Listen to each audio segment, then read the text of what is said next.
Дундажаар 13 хоршоо улсын хэмжээнд 4,000 гаруй хоршоод байна. Тэгвэл эдгээрийн чадварыг дээшлүүлж нэгтгэн дундын хоршоо бий болгосноор малчид түүхийд шууд үйлдвэрлэгчдэд хүргэх үн ханшаа нэмэгдүүлэх боломжтой гэж төлөөллүүд нь үзэж байна.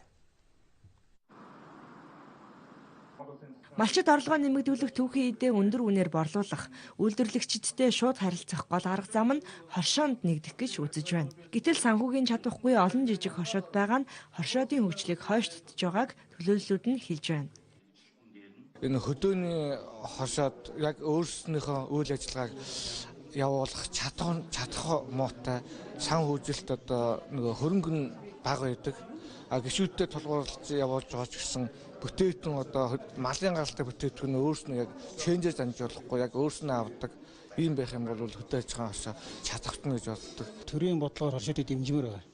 Ялангуяа зүгээр дотоодын үйлдвэрлэлийг дэмжиж өнгөрсөн хугацаанд явагдлаа тийм ээ. Тэр шиг хоршоодыг дэмжиж хөрөнгө санхүүгээр нь дэмжиж дээр хууль эрх зүйн орчингийн сайжруулж ингэж ажиллах юм бол бас үр дүн төрнө гэж ингэж бодож харж авдаг. Хоршоодын хувьд ченжийн гар дамжилгүй боловсруулах үйлдвэрүүдтэй шууд харьцаж түүхийн идээ нийлүүлэх нь чухал. Гэсэн ч боломж бололцоо хүчин чадлаасаа үүдэн төдийлөн шууд харьцаж чаддаггүй байна.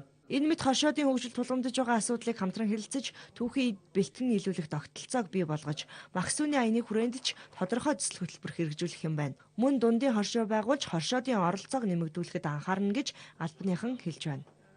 Саяхан зарласан магс үүний анх дугаар аян, атрын 3 дугаар аян, за үйлдвэрлэлт 2100 гэдэг эдгээр том аянуудыг хэрэгжүүлэхэд энэ засгийн газрын мөрийн хөтөлбөрийг хэрэгжүүлэхэд бол манай анхан шатанд ажиллаж байгаа манай хоршоодын үйл ажиллагаа үнэхээр чухал. Арваад аймагт нэлээд олон хоршоодыг яг бодитойгоор дэмжиж хөл дээр нь босгоод тэгээд дараа нь тэднийхээ дундаас дундын үтц бий болгоод ийм загвар бий болгоод хийж. Тэргээрээ дамжаад ёстой нөгөө хөдөө аж ахуйн бирж ажиллахын нөхцөлийг бүрдүүлэх бүтэц бий болно гэж бид нэр мөрөөдөж тэрний төлөөл зүтгэж ажиллаж байна л да.